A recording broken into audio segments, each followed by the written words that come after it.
आप ये समझ लेंगे कि आपकी पत्नी सिर्फ एक इंसान नहीं, बल्कि ईश्वर द्वारा भेजी गई एक आत्मा है जो आपकी यात्रा पूरी करने आई है। उस दिन से आपका नजरिया बदल जाएगा। एक कहानी सुनिए।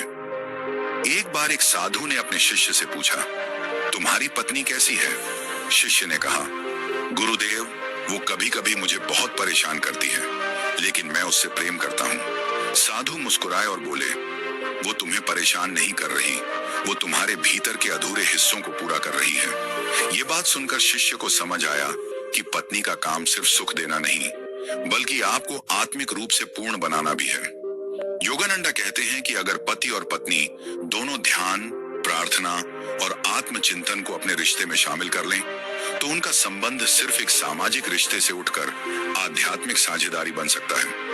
तब वो एक दूसरे के कर्म पूरे करने में मदद करते हैं और अगले जन्म में बेहतर जीवन की तैयारी करते हैं। आपका और आपकी पत्नी का मिलन एक रहस्य है जिसे पूरी तरह समझ पाना मुश्किल है, लेकिन इसे जीना आसान है अगर आप इसे प्रेम और कृतज्ञता के साथ स्वीकार करें। क्योंकि जब आप समझ लेते हैं कि ये रिश्ता ब्रह्मांड की योजना का हिस्सा है, तो शिकायत की जगह आभार आ जाता है।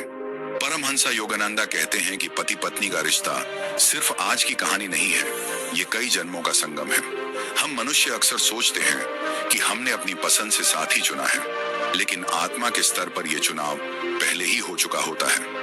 उस क्षण जब हमारी आत्मा अगले जन्म के लिए अपनी यात्रा की योजना बना रही होती है। उन्होंने एक बार अपने शिष्यों से कहा, जिन आत्माओं से आपका सबसे गहरा संबंध होता है, चाहे वो सुखद हो या दुखद, वो आपके जीवन में किसी कारण से ही आती है, और पत्नी का स्थान इस सूची में सबसे ऊपर होता है। क्योंकि पत्नी आपके साथ सिर्फ कुछ साल नहीं, बल्कि एक लंबा लगातार चलने वाला सफर तय करती है।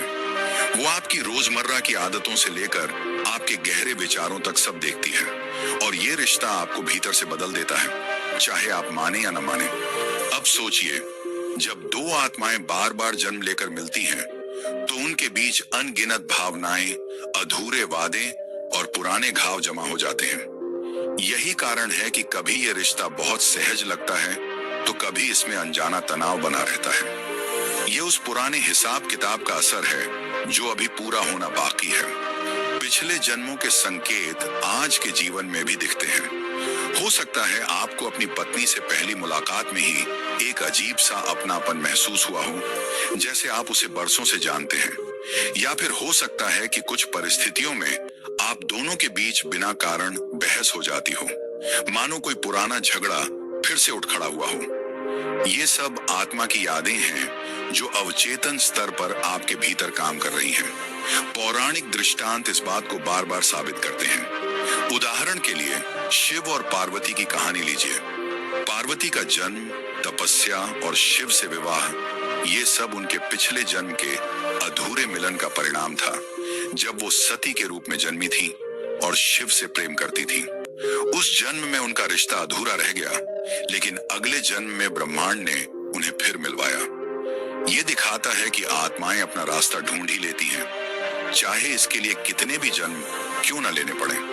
परमहंसा योगानंदा बताते हैं कि अगर पति पत्नी समझ लें कि उनका रिश्ता एक आध्यात्मिक अनुबंध है, तो उनका दृष्टिकोण बदल जाता है। तब शिकायतें कम हो जाती हैं और सीखने की प्रवृत्ति बढ़ जाती है।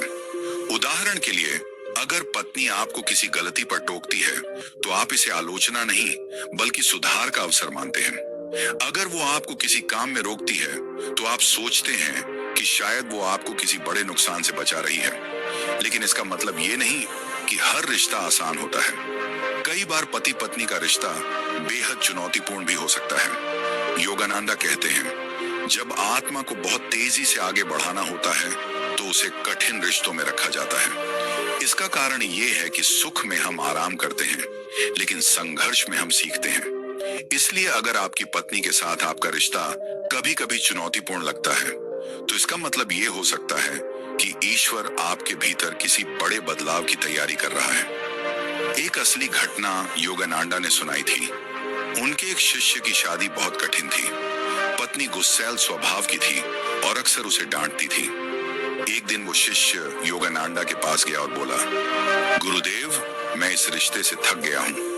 योगानंदा ने मुस्कुराकर कहा, वो तुम्हें नहीं सताती, वो तुम्हें मोह रही है, जैसे पत्थर को तराश कर हीरे में बदला जाता है। कुछ साल बाद वही व्यक्ति बेहद धैर्यवान और शांत स्वभाव का हो गया। उसने कहा, अगर मेरी पत्नी वैसी ना होती तो मैं इतना बदल नहीं पाता। यही कर्म का कमाल है, जो हमें लगता है कि हमारे खिलाफ है, वही हमारे लिए सबसे बड़ा वरदान बन सकता है। अब एक और गहरी बात, आपकी पत्नी सिर्फ आपके कर्म का नतीजा नहीं है, वो आपके कर्म को बदलने का जरिया भी है। अगर आप इस रिश्ते में प्रेम, सेवा और क्षमा को बढ़ाते हैं तो पुराने नकारात्मक कर्म धीरे धीरे घुलने लगते हैं। योगानंदा कहते हैं कि सच्चा प्रेम पुराने पापों को भस्म कर देता है, क्योंकि प्रेम ईश्वर का ही दूसरा नाम है। तो अगर आप चाहते हैं कि आपके अगले जन्म में ये आत्मा आपके जीवन में और भी मधुर रूप में आए, तो आज से ही उसके साथ वैसे ही पेश आएं जैसे आप ईश्वर के साथ पेश आते हैं। उसकी देखभाल, सम्मान और सुरक्षा को अपना कर्तव्य मानें।